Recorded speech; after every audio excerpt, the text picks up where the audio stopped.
rational. Who blew up Nord Stream? You for sure. I was busy that day. Nate, do you have I did not blow up Nord Stream. Thank you, though. У вас лично, может быть, есть алиби, у вас лично. You personally may have an alibi, but the CIA has no such alibi. Do you have evidence that NATO or the CIA did it?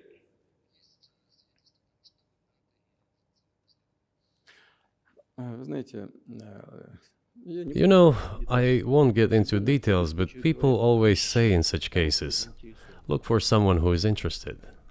But in this case, we should not only look for someone who is interested, but also for someone who has capabilities. Because there may be many people interested, but not all of them are capable of sinking to the bottom of the Baltic Sea and carrying out this explosion.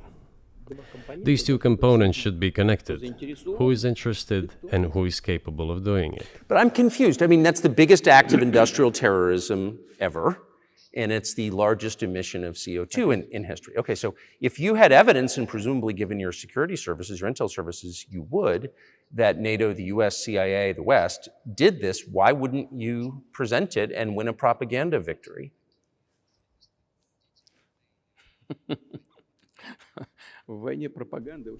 In the war of propaganda, it is very difficult to defeat the United States, because the United States controls all the world's media and many European media.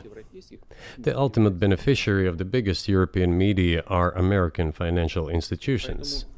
Don't you know that? So it is possible to get involved in this work, but it is cost prohibitive, so to speak. We can simply shine the spotlight on our sources of information, and we will not achieve results. It is clear to the whole world what happened, and even American analysts talk about it directly. It's true. Yes, but here's a question you may be able to answer. You worked in Germany, famously.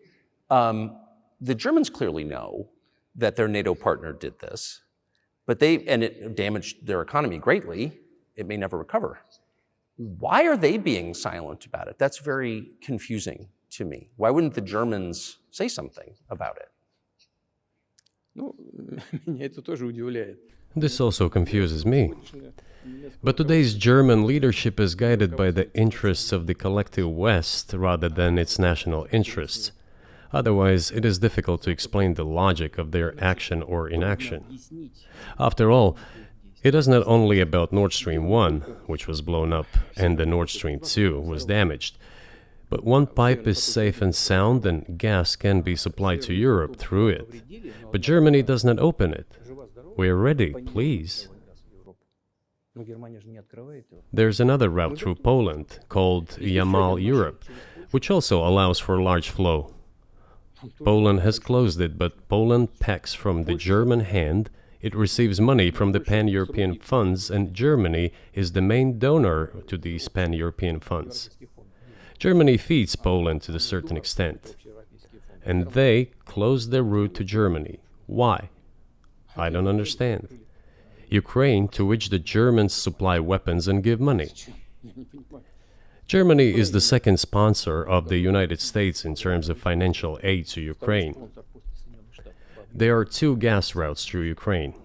They simply closed one route, the Ukrainians. Open the second route and please get gas from Russia. They do not open it. Why don't the Germans say, look guys, we give you money and weapons, open up the valve, please, let the gas from Russia pass through for us. We're buying liquefied gas at exorbitant prices in Europe, which brings the level of our competitiveness and economy in general down to zero. Do you want us to give you money? Let us have the decent existence. Make money for our economy, because this is where the money we give you comes from. They refuse to do so. Why? Ask them. That is what is like in their heads. Those are highly incompetent people. Well, maybe the world is breaking into two hemispheres, one with cheap energy, the other without. And I want to ask you that. If we're now a multipolar world, obviously we are, can you describe the blocks of alliances? Who is in each side, do you think? Вы сказали, мир разделяется на два. Listen, you have said that the world is breaking into two hemispheres. A human brain is divided into two hemispheres. Одну сферу деятельности, другая более креативная. One is responsible for one type of activities, the other one is more about creativity and so on. But it is still one and the same head. Они рассчитаны The world should be a single whole. Security should be shared rather than meant for the golden billion. устойчивым и That is the only scenario where the world could be stable, sustainable, and predictable. Until then, while the head is split in two parts, it is an illness, a serious adverse condition.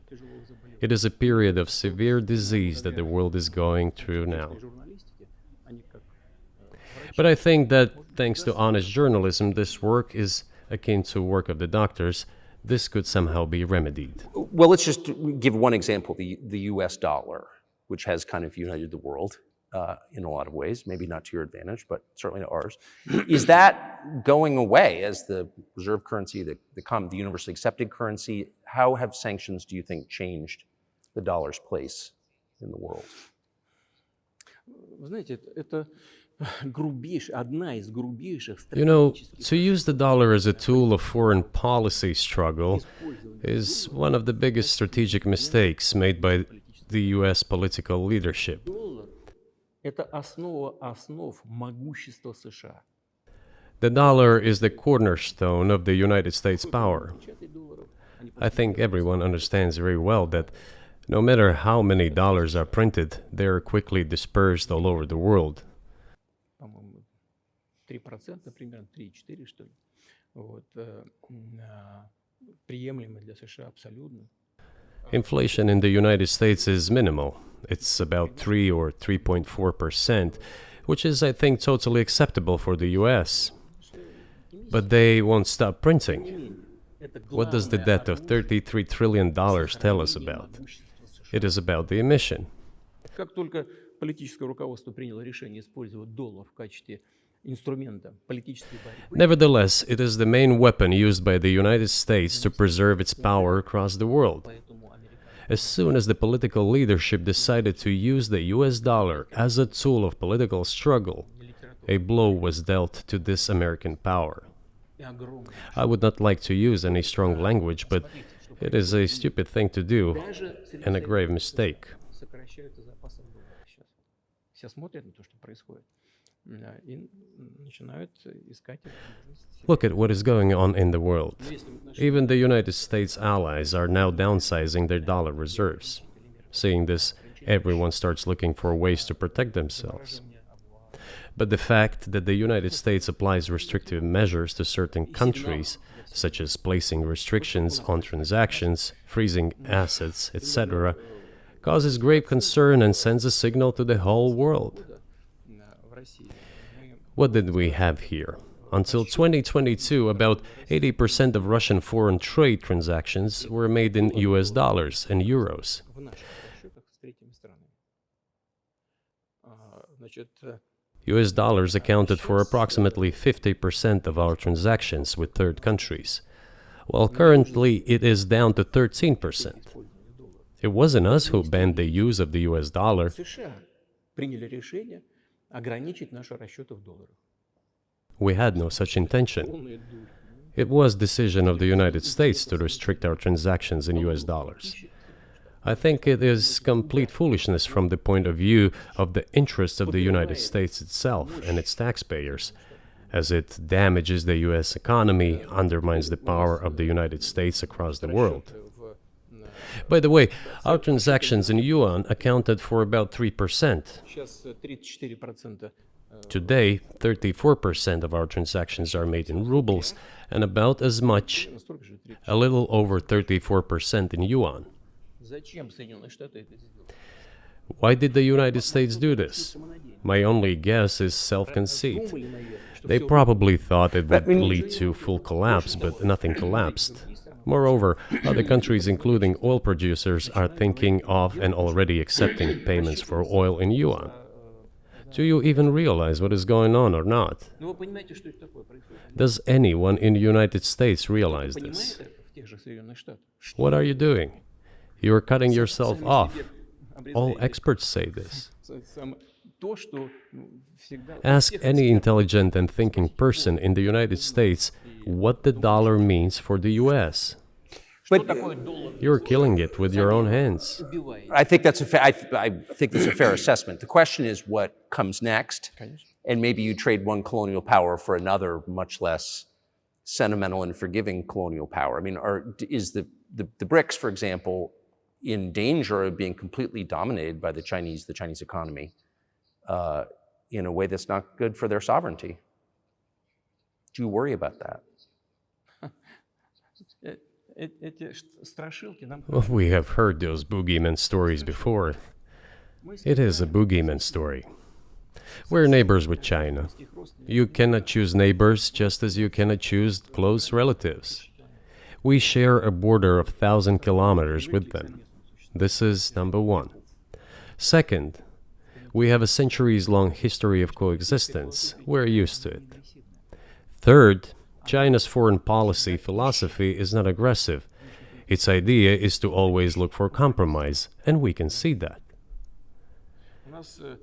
The next point is as follows. We are always told the same boogeyman story, and here it goes again. Through an euphemistic form, but it is still the same boogeyman story. The cooperation with China keeps increasing. The pace at which China's cooperation with Europe is growing is higher and greater than that of the growth of Chinese-Russian cooperation. Ask Europeans, aren't they afraid? They might be, I don't know. But they are still trying to access China's market at all costs, especially now that they are facing economic problems.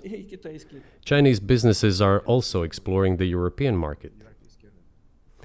Do Chinese businesses have small presence in the United States? Yes, the political decisions are such that they are trying to limit their cooperation with China. It is to your own detriment, Mr. Tucker, that you are limiting cooperation with China. You are hurting yourself. It is a delicate matter, and there are no silver bullet solutions, just as it is with the dollar. So, before introducing any illegitimate sanctions, illegitimate in terms of the Charter of the United Nations, one should think very carefully. For decision makers, this appears to be a problem. So you said a moment ago that the world would be a lot better if it weren't broken into competing alliances, if there was cooperation globally. One of the reasons you don't have that is because the current American administration is dead set against you. Do you think if there were a new administration after Joe Biden that you would be able to reestablish communication with the US government? Or does it not matter who the president is? Сейчас скажу, но чтобы закончить предыдущий вопрос. I will tell you, but let me finish the previous thought. We, together with my colleague and friend, President Xi Jinping, set a goal to reach $200 billion of mutual trade with China this year. We have exceeded this level. According to our figures, our bilateral trade with China totals already $230 billion, and the Chinese statistics says it is $240 billion. One more important thing, our trade is well balanced, mutually complementary in high-tech, energy, scientific research and development. It is very balanced. As for BRICS, where Russia took over the presidency this year, the BRICS countries are, by and large, developing very rapidly. Look, if memory serves me right, back in 1992, the share of the G7 countries in the world economy amounted to 47%, whereas in 2022 it was down to, I think, a little over 30%. The BRICS countries accounted for only 16% in 1992, but now their share is greater than that of the G7. It has nothing to do with the events in Ukraine. This is due to the trends of global development and world economy, as I mentioned just now. And this is inevitable. This will keep happening. It is like the rise of the sun. You cannot prevent the sun from rising. You have to adapt to it. How do the United States adapt? With the help of force, sanctions, pressure, bombings, and use of armed forces. This is about self-conceit. Your political establishment does not understand that the world is changing under objective circumstances. And in order to preserve your level, even if someone aspires, pardon me, to the level of dominance, you have to make the right decisions in a competent and timely manner. Such brutal actions, including with regard to Russia and, say, other countries, are counterproductive. This is an obvious fact. It has already become evident. You just asked me if another leader comes and changes something. It is not about the leader. It is not about the personality of a particular person. I had a very good relationship with, say, Bush. I know that in the United States, he was portrayed as some kind of a country boy who does not understand much. I assure you that this is not the case. I think he made a lot of mistakes with regard to Russia, too. I told you about 2008 and the decision in Bucharest to open the NATO's doors for Ukraine and so on.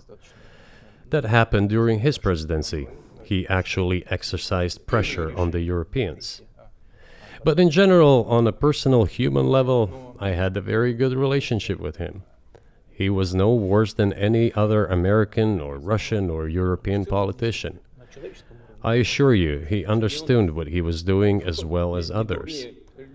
I had such personal relationship with Trump as well. It is not about the personality of the leader, it is about the elite's mindset. If the idea of domination at any cost, based also on forceful actions, dominates the American society, nothing will change. It will only get worse. But if, in the end, one comes to the awareness that the world has been changing due to the objective circumstances, and that one should be able to adapt to them in time, using the advantages that the US still has today, then perhaps something may change. Look, China's economy has become the first economy in the world in purchasing power parity. In terms of volume, it overtook the US a long time ago. The USA comes second, then India, 1.5 billion people, and then Japan, with Russia in the 5th place. Russia was the first economy in Europe last year, despite all the sanctions and restrictions. Is it normal from your point of view? Sanctions, restrictions, impossibility of payments in dollars, being cut off from SWIFT services, sanctions against our ships carrying oil, sanctions against airplanes, sanctions in everything, everywhere. The largest number of sanctions in the world which are applied against Russia. And we have become Europe's first economy during this time. The tools that US uses don't work. Well, one has to think about what to do. If this realization comes to the ruling elites, then yes, then the first person of the state will act in anticipation of what the voters and the people who make decisions at various levels expect from this person. Then maybe something will change. But you're describing two different systems. You say the leader acts in the interest of the voters, but you also say these decisions are not made by the leader, they're made by the ruling classes. You've run this country for so long, you've known all these American presidents. What are those power centers in the United States, do you think? Like, who actually makes the decisions?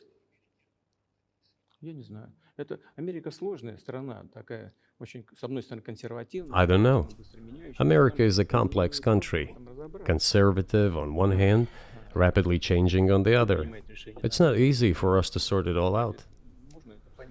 Who makes decisions in the elections? Is it possible to understand this when each state has its own legislation? Each state regulates itself?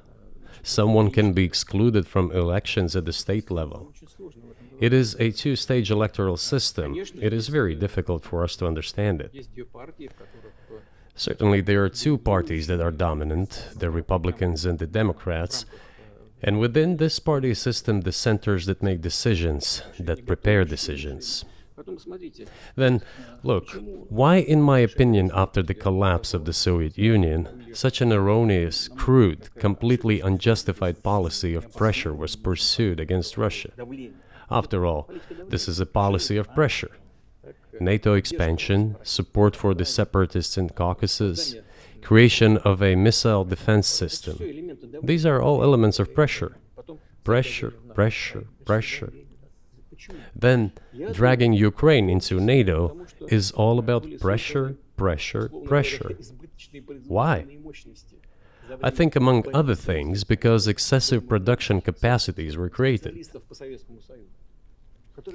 During the confrontation with the Soviet Union, there were many centers created and specialists on the Soviet Union who could not do anything else. They convinced the political leadership that it is necessary to continue chiseling Russia, to try to break it up, to create on this territory several quasi-state entities, and to subdue them in a divided form, to use their combined potential for the future struggle with China. This is a mistake, including the excessive potential of those who worked for the confrontation with the Soviet Union.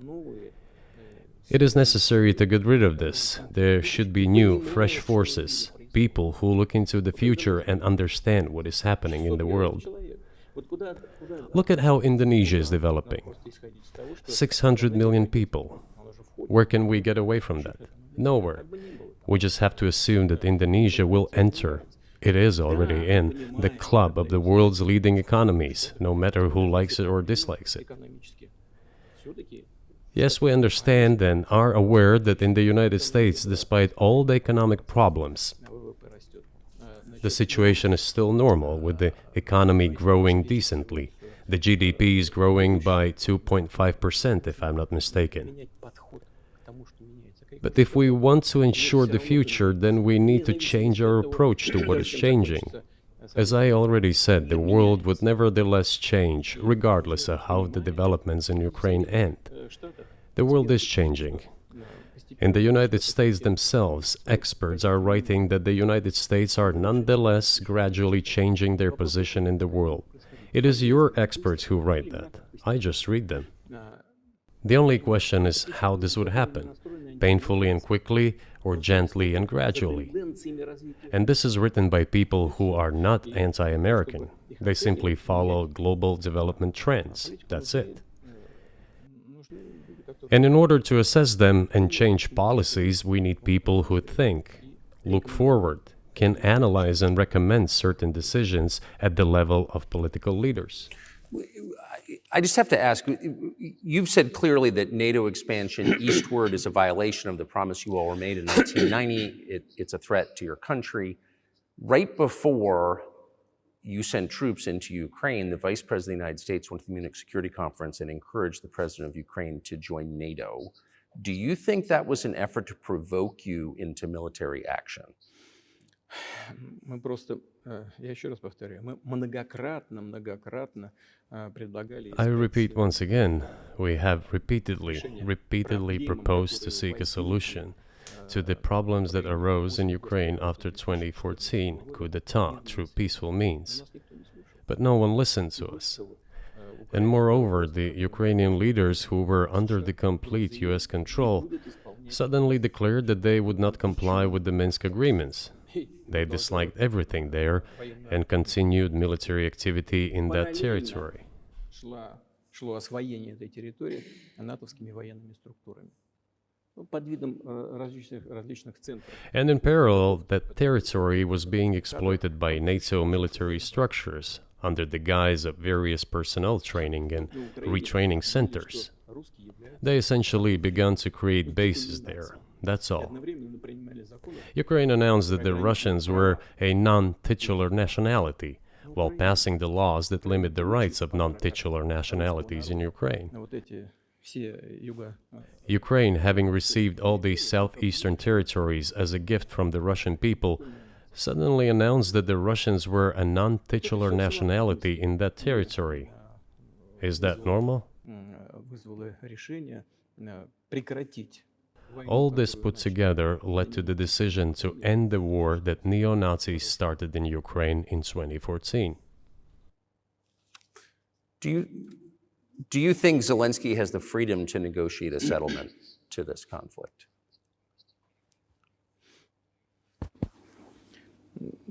I don't know the details. Of course, it's difficult for me to judge. But I believe he has, in any case, he used to have. His father fought against the fascists, Nazis, during World War II. I once talked to him about this. I said, Volodya, what are you doing? Why are you supporting neo-Nazis in Ukraine today, while your father fought against fascism? He was a front-line soldier. I will not tell you what he answered. This is a separate topic, and I think it's incorrect for me to do so. But as to the freedom of choice, why not? He came to power on the expectations of Ukrainian people that he would lead Ukraine to peace. He talked about this. It was thanks to this that he won the elections overwhelmingly. But then, when he came to power, in my opinion, he realized two things. Firstly, it is better not to clash with neo-Nazis and nationalists, because they are aggressive and very active. You can expect anything from them. And secondly, the US-led West supports them and will always support those who antagonize with Russia. It is beneficial and safe. So he took the relevant position despite promising his people to end the war in Ukraine.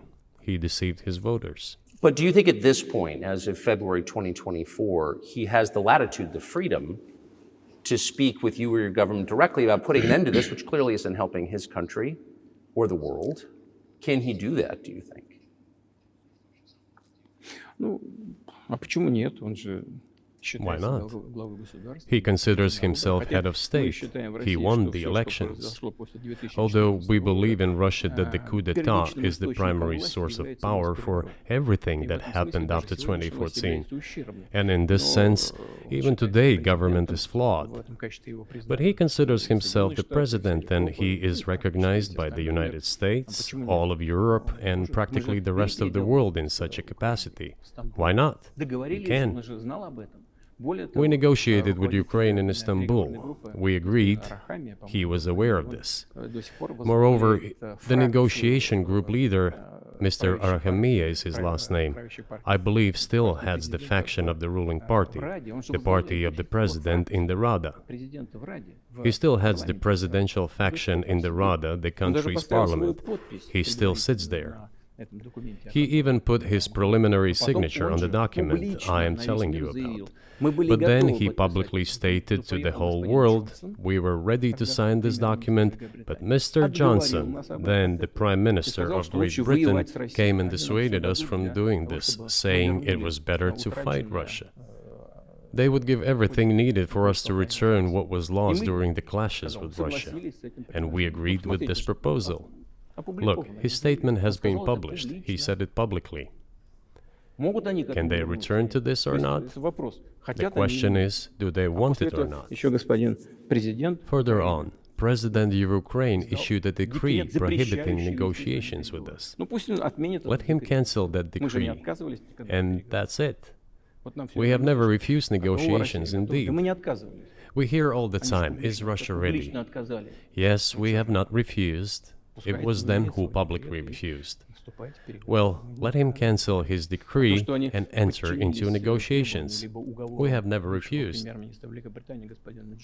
And the fact that they obeyed the demand or persuasion of Mr. Johnson, the former Prime Minister of Great Britain, seems ridiculous and very sad to me. Because, as Mr. Arahamiya put it, we could have stopped those hostilities with war a year and a half ago already. But the British persuaded us and we refused this. Where is Mr. Johnson now? And the war continues. That's a good question. Where do you think he is and why did he do that?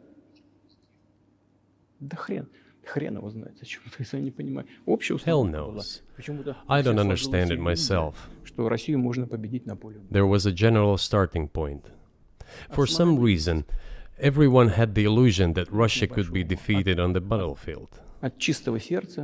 Because of arrogance, because of a pure heart, but not because of a great mind.